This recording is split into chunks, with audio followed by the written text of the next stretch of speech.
Veronica Vanderhall is a 14-year-old high school student who has a rebellious nature and an I don't give a frick attitude. She never listens to her teachers or her parents, often gets into arguments with her friends, and gets the lowest grades in class. However, Veronica was not always like this. Until 1 year ago, she was a fun-loving, caring, and intelligent girl who was one of the class toppers. But during summer holidays, she met some new friends and learned about the ecological problems like global warming, deforestation, and so on. Now Veronica has become an aggressive vegan. Oh dear. She also incites regular protests in her school against the usage of animal products, plastic, and other stuff which she is totally against. All the teachers, students, and even her parents are fed up with her antics. However, Veronica could care less. She is adamant on forcing her ideologies onto other students, whether they want them or not. She should just throw some tomato sauce on a painting. That'll do the trick. Unfortunately for her, one day, she is summoned to the principal's office and given a lecture about her degrading grades and bad attitude. Veronica still doesn't pay attention and continues acting smart, so the principal suspends her for an indefinite period. Finally, the spoiled teenager realizes the gravity of the situation and tries to apologize, but it's too late. The principal has already made up her mind and she won't change it for anything. Later, at home, Veronica has to hear another lecture session, this time by her parents. They explain how she has completely changed in the last year and that sometimes it feels as if someone has kidnapped their daughter and replaced her with an imposter. The parents also mention how Veronica used to play with them, go places with them, and even snuggle at night with them. I mean, she probably shouldn't do that anymore. But now she is a shadow of the person she used to be. Then, Veronica's dad brings out a pamphlet of a certain institution named Miss Genevieve's School for Difficult Girls, which apparently specializes in disciplining girls with differences in social behaviors. If you're a vegan, we're gonna force feed you meat. In other words, this school is an expert in straightening out spoiled girls. Veronica takes a good look at the pamphlet and says that she doesn't want to go. However, the parents make her understand that she doesn't have much of a choice. The following day, they drive their daughter to Miss Genevieve's School for Difficult Girls. The main building looks like a Gothic castle, and the principal of the school is none other than Miss Genevieve. Moreover, all the students have the same eerie haircut, and it appears as if they are not normal. After a while, Miss Genevieve meets Veronica's parents and assures them that she will discipline their girl and send her back home in a few months. She also reveals that she has straightened out more than 1,000 girls during her tenure here. No matter how rebellious or arrogant they are, Miss Genevieve always finds a way to help them. Meanwhile, Veronica's mom finally brings up the question why all the girls in the school have the same haircut. With a menacing stare, Miss Genevieve replies that the haircut is simply an extension of their uniform, which signifies simplicity, obedience, and honesty, as well as bad taste. According to her, the young mind is a sponge, and the girls come here soaked in bad habits. All she has to do is give them a little squeeze. Just then, a girl named Heather Corbett arrives, and Miss Genevieve introduces her as Veronica's roommate. Heather quickly charms Mr. and Mrs. Vanderhall by greeting them politely, but soon she whispers something into Miss Genevieve's ear. It turns out that she has ratted on Veronica for chewing gum, something which is strictly prohibited inside the school premises. Miss Genevieve points the rule out and tells Veronica to take the gum out. However, the latter shows her rebellious nature by sticking it to a nearby pole. Badass.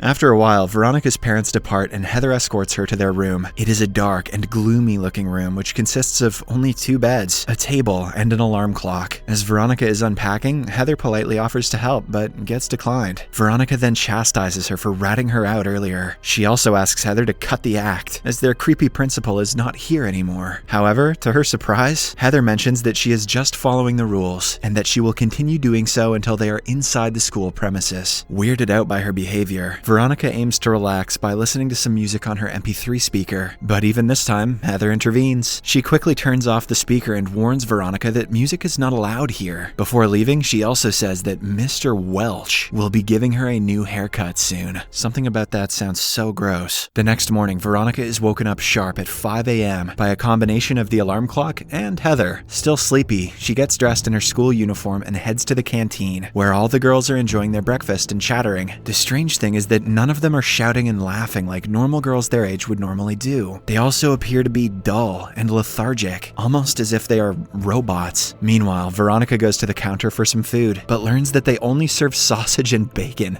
Oh no. This means that she will have to change her vegan lifestyle from now on. The scene then cuts to the class where a male history teacher, David, is explaining different events from the past where children disobeyed their parents and got punished. It turns out that in this school, even all the class classes are designed to brainwash the students to be obedient and polite. Veronica finds the information very false and interrupts David, saying children have every right to be impolite because their age makes them immature and carefree. Hearing this, the entire class becomes shocked, as this is the first time someone has contradicted their teacher. However, David calms them down, mentioning that Veronica will soon become polite. Before the class ends, he also asks her why she hasn't gotten her haircut yet. Shortly after, Veronica is wandering around the playground when Miss Genevieve summons her to her office. On reaching there, she notices the barber, Mr. Welch, waiting for her. Surprisingly, he starts taking measurements of her head and even asks her age, something which is definitely not required for a haircut. After noting down all the details, Mr. Welch mentions that he won't be able to book a haircut appointment until at least the next week, as he is totally busy for the next few days. However, when Miss Genevieve insists, he cancels one appointment and promises to give Veronica a haircut the following day. At this point, Veronica has started to realize that something is really wrong with this school. They don't even have iPads so that the teachers don't have to do their jobs. Hence, at midnight, while her roommate is asleep, she packs her belongings and prepares to escape the school. But as soon as she gets out of the main door, a fellow student named Claire stops her, revealing that it's not easy to escape the place. There are electric fences surrounding the school, and on the road, several guards are always patrolling. Following this, the two introduce themselves, and Claire takes Veronica to her room. There, she shows her the sketches of two former students who apparently tried to escape, but were caught. They had calculated all the movements of the guards, but despite this, they were still caught. They were probably turned into piggies too, and made into bacon. After the revelation, Claire tells Veronica that she doesn't have much time left, as her haircut is scheduled for the next day. She claims that the haircut is what changes the students into dull robots. Veronica is obviously confused by all this, so Claire decides to show her something. She leads her through a secret tunnel, and soon, they reach a room where Miss Genevieve, Mr. Welch, and another student are present. The student is tied to a chair, and she keeps asking to be released, but Miss Genevieve is unfazed. All she says is, "Don't worry, my child. You will be polite in no time." Saying this, she orders the barber, Dr. Welch, to initiate the process. As the tied-up student screams in fear, he puts a strange helmet on her head and starts giving her a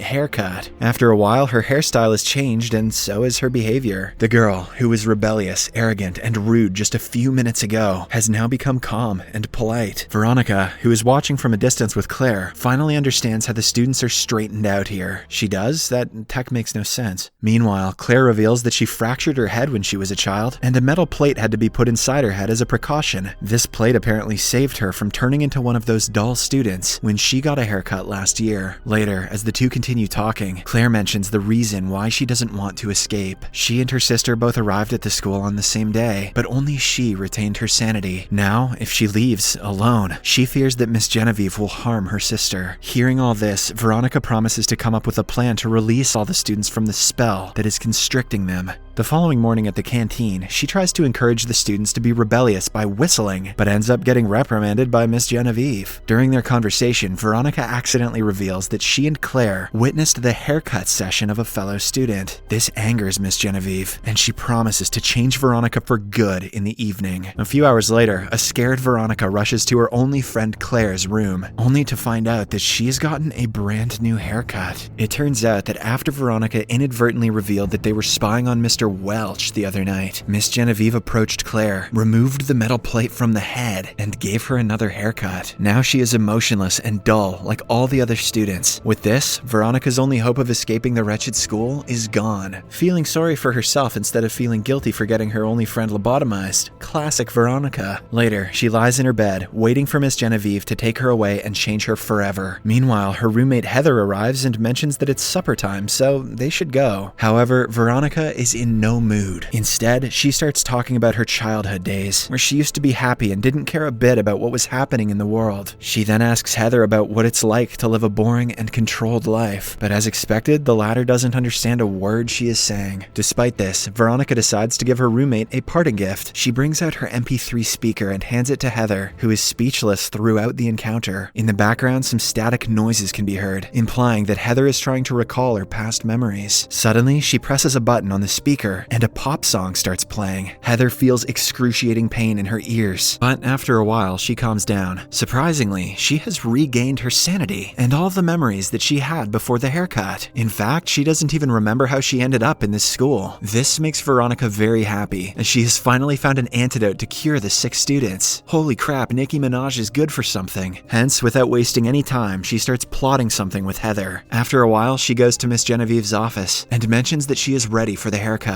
The two then head towards Mr. Welch's barbershop, but along the way, Veronica changes her attitude and starts insulting Miss Genevieve. At the same time, she signals her roommate to initiate their plan. Heather, who is actually in Miss Genevieve's office, brings out the MP3 speaker and puts it right next to a microphone. Then she turns on the speaker, and the same pop song from earlier starts blasting from all the announcement devices in the school. At first, all the students are deeply affected by the music, but soon, they turn into their real selves. Claire, who is in the canteen, finally reconvenes with her sister after a year. In the final scene, all the girls come out on the playground, screaming and having fun like normal teenagers do. Miss Genevieve tries to order them back inside their rooms, but to no avail. With the spell now broken, the girls are wild and carefree, as they should be. The movie ends as all the students, including Veronica, Heather, and Claire, run towards the exit gate of the school, probably about to get mowed down by the guards. Subscribe for more videos like this, turn on notifications, and leave a like to help the channel out.